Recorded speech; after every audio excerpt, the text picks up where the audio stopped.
7절에서 11절까지 말씀 보겠습니다. 고린도후서 11장 7절에서 11절까지만 보겠습니다.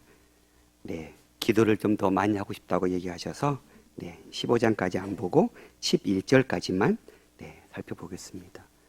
마이크 소리가 저만 이상한 거 아니죠? 이상하신 건가요? 그렇죠? 소리가 되게 이상합니다. 네, 능력자가 계시니까 해결해 줄 줄 믿고 저희는 말씀 같이 한 절씩 교독하면서 읽겠습니다. 내가 너희를 높이려고 나를 낮추어 하나님의 복음을 값없이 너희에게 전함으로 죄를 지었느냐? 내가 너희를 섬기기 위하여 다른 여러 교회에서 비용을 받은 것은 탈취한 것이라. 또 내가 너희와 함께 있을 때 비용이 부족하였으되 아무에게도 누를 끼치지 아니하였음은 마게도냐에서 온 형제들이 나의 부족한 것을 보충하였음이라. 내가 모든 일에 너희에게 폐를 끼치지 않기 위하여 스스로 조심하였고 또 조심하리라. 그리스도의 진리가 내 속에 있으니 아가야 지방에서 나의 이 자랑이 막히지 아니하리라. 함께요. 어떠한 까닭이냐? 내가 너희를 사랑하지 아니함이냐? 하나님이 아시느니라. 아멘. 지난번 설교할 때 고린도후서 11장 1절부터 12장 13절까지는 사도 바울의 부득이한 사도적 자랑에 대한 단락이었다라고 말씀드렸습니다. 그래서 이 단락에서 바울은 고린도 교회 성도들이 그들의 그 대적자들의 말을 듣고 너무 쉽게 영향을 받고 있은 걸 깨닫고 이제 나도 이들에게 그 영향력을 끌어내기 위해서 내 자랑을 좀 해야 되겠다. 그러면서 자신의 자랑을 시작했고 이 자기 자랑을 학자들은 바보 연설이라고 부른다라고 말씀드렸습니다. 지난번 본문에서 바울은 고린도 교회 성도들이 예수 그리스도의 그 정결한 신부로 연결시켜주는 당신은 중매쟁이였다라고 말씀드렸습니다. 그래서 신부인 고린도 교회 성도들과 신랑 되신 예수님께 그들이 잘 연결될 수 있도록 연결고리의 역할을 감당했던 중매쟁이. 그런데 이렇게 복음으로 중매해서 고린도 교회 성도들과 예수 그리스도와 딱 연합되도록 결합되도록 해놨는데 이것을 깨트리는 사람들이 있었던 것이지요. 바울의 대적자들, 즉 거짓 선생, 거짓 사도리라고 불리우고 있는 그들이 고린도 교회에 와서 성도들을 예수 그리스도에게서 끊어내려고 하고 있고, 그렇게 하기 위해서 가장 쉬운 방법인 바울을 건드는, 바울을 무너뜨리는 이 일을 하고 있는 것입니다. 그래서 바울이 잘못된 일꾼이고 자신들이 진짜 하나님의 일꾼이다 이렇게 얘기하면서 여러 가지로 바울을 공격했습니다. 오늘 본문에서는 고린도 교회에서 연보를 받지 않은 것, 즉 선교 후원금을 받지 않은 것에 대해서 이 대적자들은 바울이 받지 않는 것은 바울이 아주 저급한 연설가이기 때문에 그렇고 너희 고린도 교회 성도들을 사랑하지 않기 때문에 그런다, 이러한 비방을 하고 있는, 이 비방에 대해서 바울이 변호하고 하면서 자기 자랑을 하고 있는 그런 본문입니다. 말씀을 살펴보겠습니다. 7절에 보니까 바울은 내가 너희를 높이려고 나를 낮추었다. 바울은 철저하게 복음을 전하는 일을 위해 자기를 낮춘 사람이에요. 복음은 나를 낮출 때 영향력이 흘러가는 것 같아요. 나를 높은 자리에 세워놓고 복음을 전하려고 하면 복음은 영향력이 없는 것 같아요. 바울은 철저하게 그 상황과 사람에 따라 자기 자신이 그렇게 유익을 누릴 수 있고 마땅히 그 권리를 누릴 수 있었음에도 불구하고 내려놓았어요. 철저하게 사람을 살리기 위한 일에만 집중했어요. 저와 여러분이 우리를 낮추고 다른 사람을 높이는 예수 그리스도의 그 삶을 닮았으면 좋겠습니다. 그렇게 낮추어서 있던 이유는 하나님의 복음을 값없이 너에게 전함으로. 그래서 이 낮추었다라는 표현은 나는 너희 고린도 교회 성도들로부터 선교비를 받지 않았다, 이런 뜻이 되겠죠. 그 이유는 복음을 값없이 너희에게 전하기 위해서. 그런데 그게 죄를 지었느냐 하고 반문하고 있는 거예요. 그러니까 이 말을 다르게 보면 바울의 대적자들은 지금 바울은 지금 너희들한테 선교비도 안 받고 있지 않냐? 그 문제가 있는 거야. 이렇게 지금 이간질시키고 있는 것이죠. 이런 사실이야말로 실은 바울이 선교비를 받지 않고 생계비를 지원받지 않고 사역할 권리가 그 지원받으면서 사역할 권리가 있었음에도 불구하고 그렇게 받지 않았던 것, 이건 어떤 면에서 고린도 교회 성도들에게서는 더욱 감사해야 될 일이죠. 그리고 사도 바울의 입장으로서도 고린도 교회 성도들에게 아주 극진한 대접을 받아야 할 그런 상황일 텐데 전혀 생각지도 않게 오히려 이것이 바울이 사도가 아니라고, 바울은 거짓말장이라고 바울을 공격하는 그런 빌미가 돼버린 거죠. 왜 이렇게 바울의 대적자들로 인해서 바울이 이렇게 공격을 받았어야 했을까요? 그들은 바울을 무너뜨려야 자신들이 살아날 수 있으니까. 그래서 바울의 대적자들은 근거 없는 비방을 쏟아냈고 그 근거 없는 비방에 대해서 고린도 교회 성도들은 사실을 따지지도 않고 사실을 따져보지도 않고 우리 지지난주에 봤던 4절의 말씀 보면 아주 너무 쉽게 그들을 잘 용납했다 이런 표현을 썼거든요. 거짓 선생들의 거짓된 복음, 비복음적인 내용들을 너무 쉽게 받아들였다.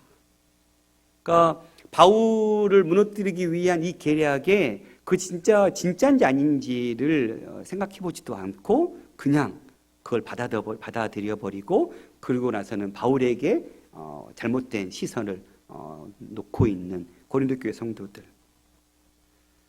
바울의 대적자들은 이 본문을 통해서 바울이 아주 실력 없는 아마추어 연설가였기 때문에 돈을 받지 않았다.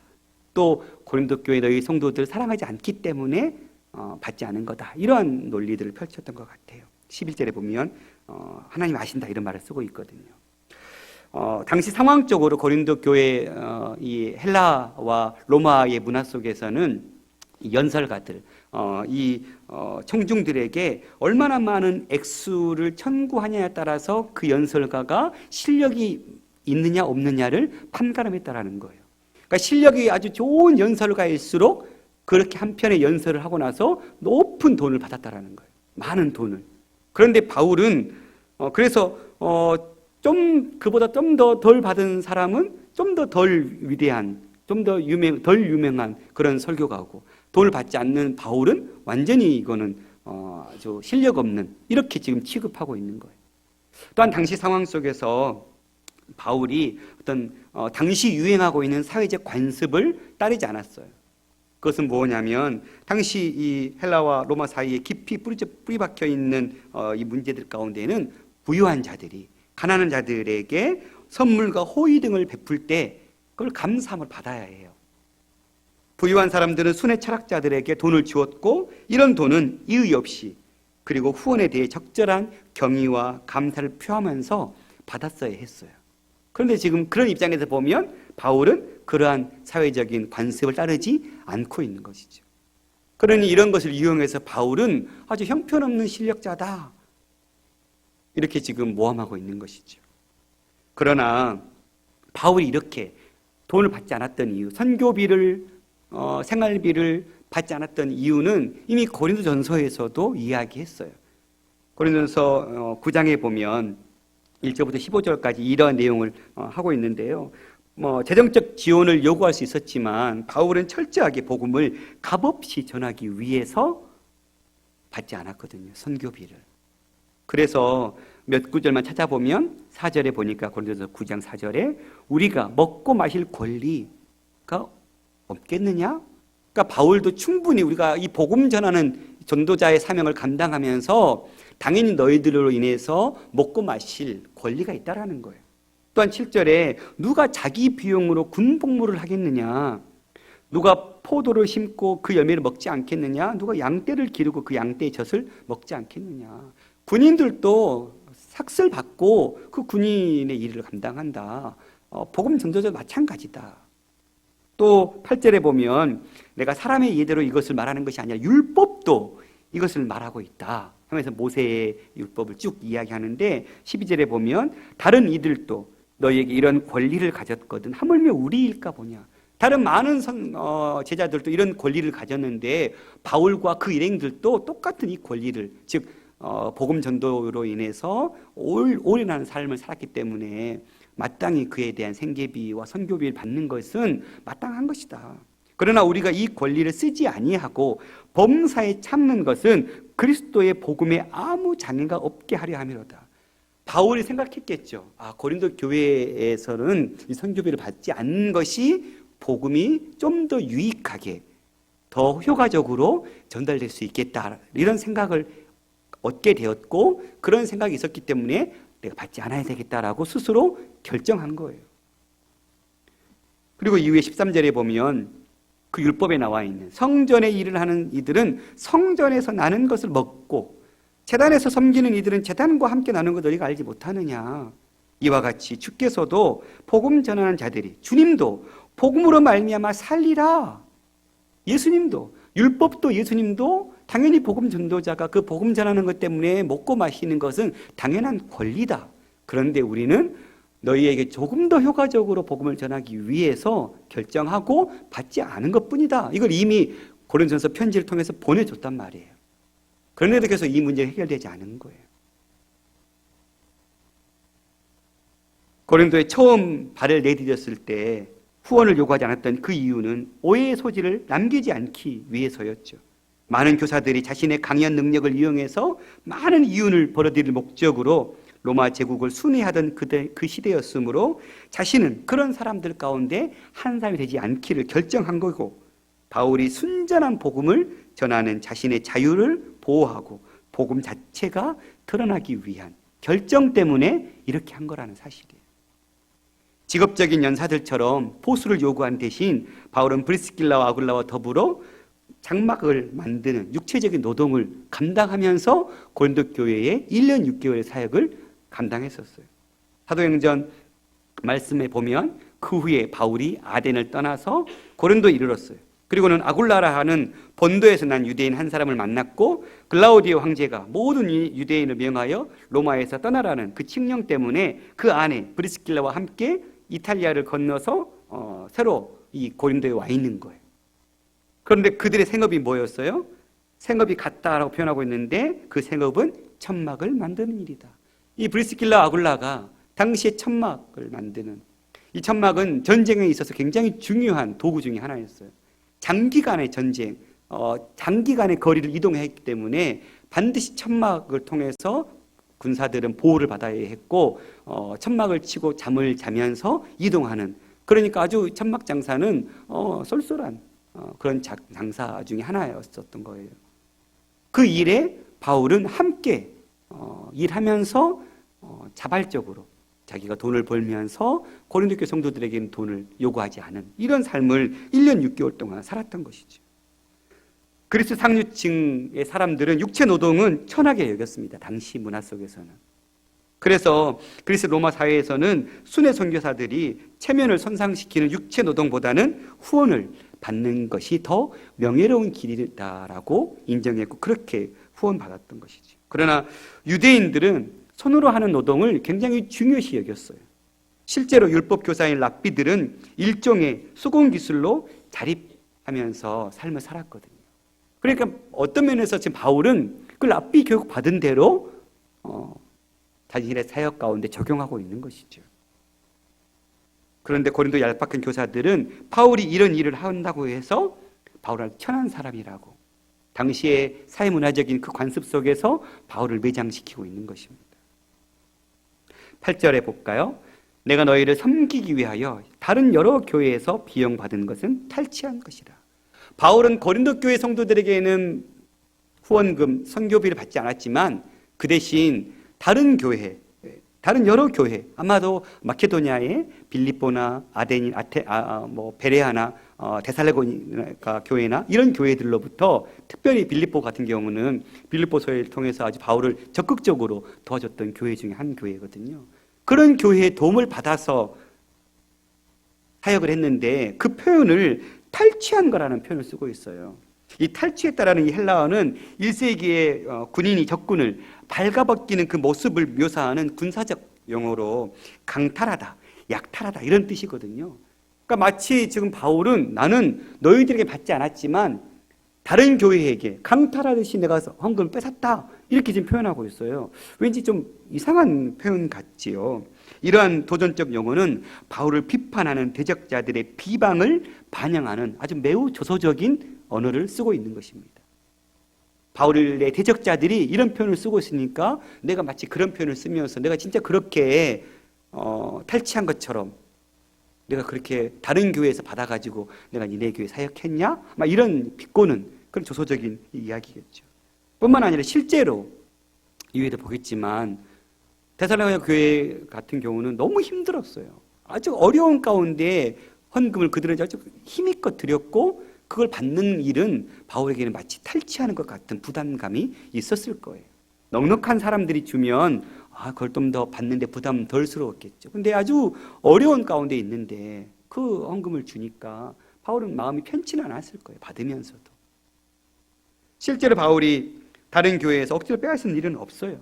그러니까 다른 교회의 도움을 받아서 고린도 교회를 이렇게 열심히 섬겼는데 그 가치를 알지 못하는 고린도 교회 성도들에게 안타까운 마음을 탈취했다라는 표현을 쓰면서 지금 이야기하고 있는 것 같아요. 바울이 자신의 사역에 대한 대가로 고린도 교회 성도들에게 어떠한 돈도 요구한 적이 없었지만 바울의 적대자들은 아마도 이제 예루살렘 연보하고 연계시켜서, 야, 바울이 니네 교회한테 선교비 안 받았지. 그런데 잘 따져봐. 지금 니네 뭐 하고 있어? 예루살렘 교회 도우라고 지금 연보 걷고 있잖아. 그거 가지고 바울이 쓰려고 하는 거 아니야? 막 이렇게 대적자들이 순수한 지금 예루살렘 성도들 돕기 위한 이 연보를 모으는 이 일을 가지고 아마 바울을 또 공격했던 것 같아요. 그래서 바울은 그것을 알고 이미 이러한 문제들 어느 정도 예상했고, 그리고 그는 고린도 교인들이 자체적으로 사람들을 지명해서 이 연보를 모으고 전달하는 일을 감당할 수 있도록 일을 그들에게 맡겨놨었어요. 후서 8장 20절 21절만 잠깐 보면 이것을 조심함은, 이 연보를 모으고 있는 일이에요. 우리가 맡은 이 거액의 연보에 대하여 아무도 우리를 비방하지 못하게 하려 함이니 이는 우리가 주 앞에서뿐 아니라 사람 앞에서도 선한 일에 조심하려 함이라. 이미 바울은 예루살렘 교회를 돕는 이 연보를 준비하면서도 혹시라도 자기 자신의 대적자들이 이것 가지고도 비방할까 봐 아마 비방했던 것 같아요. 그래서 이런 걸 철저하게 관여하지 않고 고린도 교회 성도 대표자들이 이거를 들고 가서 전하도록 배려하는 이런 지혜로움을 비춰주고 있는 것이죠. 그럴 정도로 바울은 고린도 교회 성도들을 지금 배려하고 있는 거예요. 그런데 도리어 9절에 보면 또 내가 너희와 함께 있을 때 비용이 부족하였대. 그러니까 바울은 고린도 교회 성도들에게 받아도 될 상황이었어요. 넉넉한 상황이 아니었어요. 다른 교회들이 준 선교비 가지고 선교회에 올인할 수 있는 상황이 아니었어요. 그렇게 고백하고 있잖아요. 내가 너희와 함께 있을 때 비용이 부족하였다. 아무에게 누구를 끼치지 아니하였음은 마케도니아 온 형제들 나의 부족한 것을 보충하였다. 내가 모든 일에 너에게 폐를 끼치지 않기 위해서 스스로 조심하였고 또 조심하겠다. 그러니까 아마 겨우겨우 데살로니가 교회 마케도니아의 지역에 데살로니가나 빌립보나 이런 베레아 교회들이 준 그 어려운 가운데 있는 그 헌금을 가지고 사역했지만 넉넉하지 않았어요. 아주 힘들게 사역했어요. 그런데도 요구하지 않았어요. 무엇 때문에요? 복음을 올바르게 전하기 위해서. 그러면 왜 마케도니아 성도들의 후원은 받고 고린도 교회의 후원은 거절한 이유가 무엇일까요? 그가 고린도에 있는 동안 물질은 풍족하지 않았잖아요. 그러니까 데살로니가 마케도니아 성도들뿐만 아니라 고린도 교회 성도들에게 후원 받는 것도 정당할 수 있는 거잖아요. 그 받는 것이 불법도 아니고. 근데 왜 받지 않았을까? 그것은 우리가 고린도후서 8장 1절에서 5절 말씀 보면 알 수 있을 것 같은데요. 마케도니아 성도들은 즐거운 마음으로 헌금을 드렸어요. 반면에 고린도 교인들은 바울을 탈취했다라는 표현을 쓰면서 바울을 비방하는 장면이 12장에 나오거든요. 그러니까 그걸 염려한 거죠. 지금 고린도후서 8장 1절에서 5절 보면 형제들아 하나님께서 마케도니아 교회들에게 주신 은혜를 우리가 너희에게 알리는데, 이 형제들은 고린도 교회 성도들이죠. 환란의 많은 시련 가운데서 마케도냐 성도들은 그들의 넘치는 기쁨과 극심한 가난이 그들의 풍성한 연보를 넘치도록 하게 했다. 고린도교회 성도들아, 마케도냐 사람들은 지금 환란 가운데, 많은 시련 가운데 있는 상황 속에서도 풍성한 연보를 넘치게 드렸다. 내가 증언하노니 그들이 힘대로 할 뿐 아니라 힘에 지나도록 자원했다. 마케도냐 성도들에게 바울이 요구한 게 아니라 스스로 자원해서 드린 거예요. 4절에 보면 이 은혜와 성도 섬기는 일에 참여함에 대하여 우리에게 간절히 구하니 우리가 바라던 것뿐 아니라 그들이 먼저 자신을 주께 드리고 또 하나님의 뜻을 따라 우리에게도 주었다. 이게 마케도니아 성도들의 헌금에 대한 자세였어요. 그러니까 이들에게 받아도 그것이 그들에게 헌금 성교비를 받고 생활비를 받는 것이 그것 때문에 복음이 변질되고 그것으로 인해서 그들이 어려움을 당하는 그런 일에 처하지 않을 걸 바울은 알았던 것이죠. 어떤 마음으로 그들이 그 힘든 상황에 이 귀한 물질을 드렸는지 알고 있었기 때문에. 그런데 반면에 우리가 나중에 보겠지만 12장 16절에 18절 말씀만 보면 하여간 어떤 이의 말이 바울의 대적자들이겠죠. 내가 너희에게 짐을 지우지 아니하였을지라도 교활한 자가 되어 너희를 속임수로 취하였다고 하니 이거 아마 그 물질을 취했다고 연보부터 시작해서 얘기하고 있는 것 같아요. 내가 너희에게 보낸 자 중에 누구로 너희의 이득을 취한 자가 있더냐. 그러니까 철저하게 18절에도 보면 내가 디도를 권하고 함께한 형제를 보냈으니 디도가 너희의 이득을 취하더냐? 우리가 동일한 성령으로 행하지 아니하더냐? 동일한 보조로 하지 아니하더냐? 우리는 너희들에게 내 거짓 대적자들이 이야기하는 이 일을 한 적이 없다. 그런데도 대적자들은 마치 우리가 너희들에게 무언가를 취한 것처럼 그래서 아마 이것이 예루살렘 연보를 위한 이 모금하는 돈을 그걸 바울이 쓰려고 하는 거 아니야? 이런 거짓된 또 소문을 퍼뜨린 것 같아요. 그런데 바울은 나는 성령으로 행했다. 당신의 깨끗함을 대변하고 있는 것이죠. 마케도냐 성도들은 아무런 조건도 달지 않고 자원하여 드리고 싶었지만 고린도 교인들은 영향력과 권력을 얻기 위해 돈을 이용하고 있었다는 것을 알 수 있는 것이죠. 그러니 마케도냐 성도들은 바울의 권위에 대해 의심을 갖지 않았지만 고린도 교회 성도들은 의심을 품고 있었기 때문에 거기에다가 더해서 내가 물질까지 받는다면 좀 더 어렵겠다. 이게 바울의 판단이었던 것 같아요. 10절입니다. 10절 11절 그리스도의 진리가 내 속에 있으니 아가야 지방에서 나의 이 자랑이 막히지 아니하리라. 어떠한 까닭이냐 내가 너희를 사랑하지 아니함이냐 하나님이 아시느니라.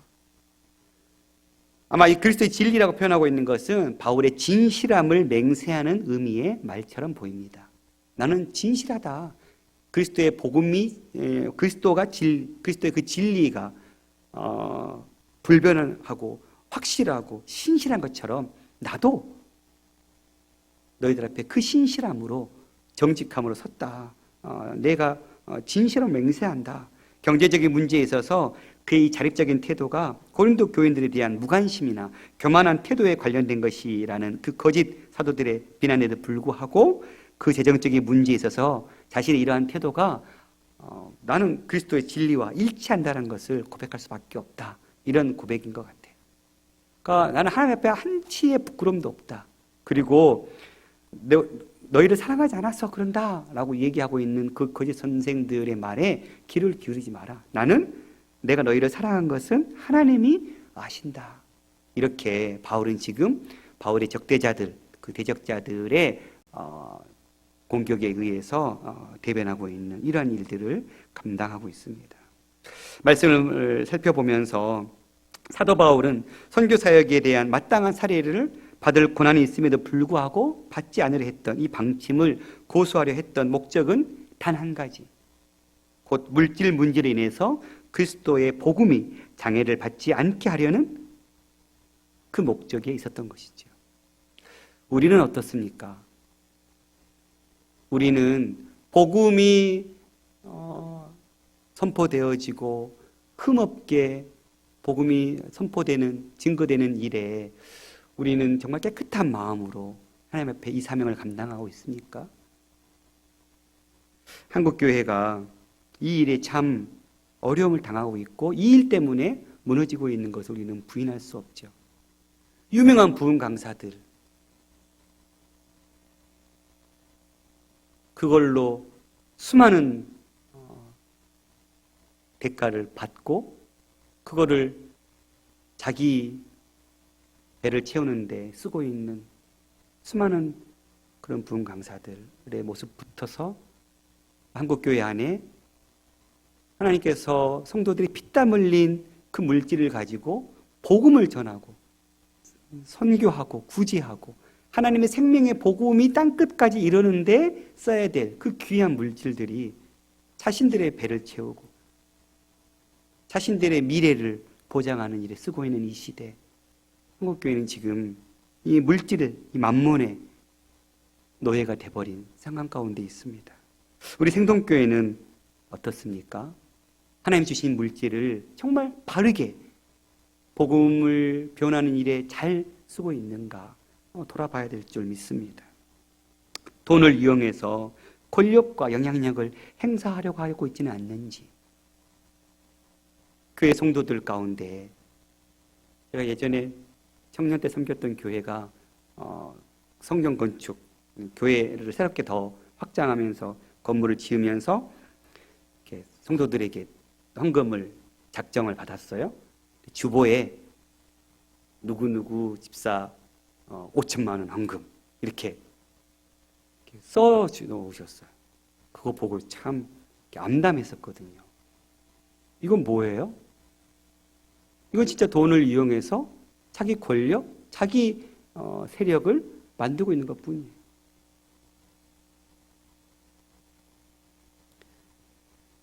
경제 후원은 복음 사역자에게 필요한 부분이죠. 하지만 그 후원이 성도들에게 짐이 되지 않도록 배려하는 것 역시 아주 중요한 일이겠죠. 그런데 한 교회가 한 사역자 먹이기에 급급한, 또 어떤 교회는 많은 성도들로 인해서 정말 어느 대기업 회장님, 사장님 못지않은 그런 물질의 복을 누리고 그거를 계속 또 유지하기 위해서 자기 아들에게 세습하고 있는 이 세대 속에서 바울의 음성을 들어야 될 줄 믿습니다. 우리 개인은, 마케도냐 성도들은 교회를 세우는 일에 최선을 다해서 자신의 물질들을 드렸어요. 그건 어떤 고백입니까?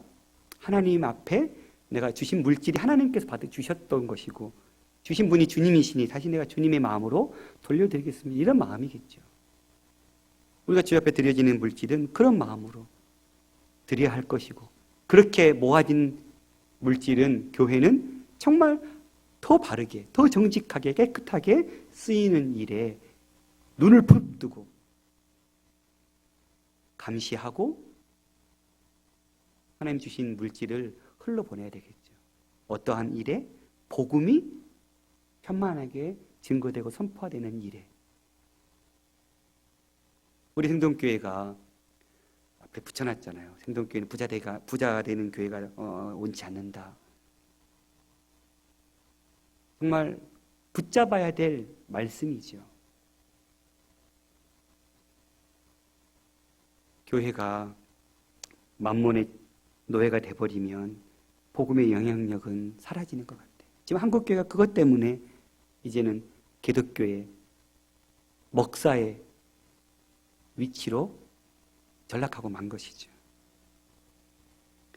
우리 개인이 하나님 주신 물질을 하나님의 복음이 선포되고 증거되는 일에 가볍게 사용하고, 교회도 그 성도들이 피땀 흘린 그 고생으로, 그 헌신으로 드린 물질을 정말 어떻게 하면 더 효과적으로, 어떻게 하면 더 필요한 곳에 쓸 수 있을까를 고민하고, 그렇게 깨끗하게, 그렇게 정직하게 물질을 흘러보냄으로 인해서 하나님이 정말 기뻐하시는 교회, 기뻐하시는 성도의 삶이 될 수 있기를 소망합니다. 그것이 하나님께서 이 시대에 우리 한국교회에게 지금 요구하시는 하나님의 마음일 것 같아요. 너희들이 지금 그 물질을 이용해서 너희 왕국 만들고 있는데, 복음을 이용해서, 복음이라는 이름으로 복음이 아닌 돈을 붙들고 있는 그들이죠. 그들은 복음을 전하고 있고 복음 앞에 섰다고 이야기하겠지만 그들이 물질을 붙들고 있는 한 그들은 돈이 그들의 복음이고 그들은 돈 때문에 그 복음을 이용하고 있는 것뿐입니다. 말씀을 내 개인에게도 적용하면서 하나님이 주신 성도들이 정말 벅차게 주신 생활비죠. 더 아끼고 나도 더 귀한 일에 내 물질이 흘러가도록 받는 데만 인색한 삶이 아니라 받은 만큼 더 흘러보내는 삶으로 더 필요한 곳에 더 낮은 곳에 쓸 수 있는 그런 훈련들이 내 안에 있어야 되겠다. 그런 적용들도 해보았습니다. 여러분에게 바울의 마음은 어떻습니까? 같이 찬양하고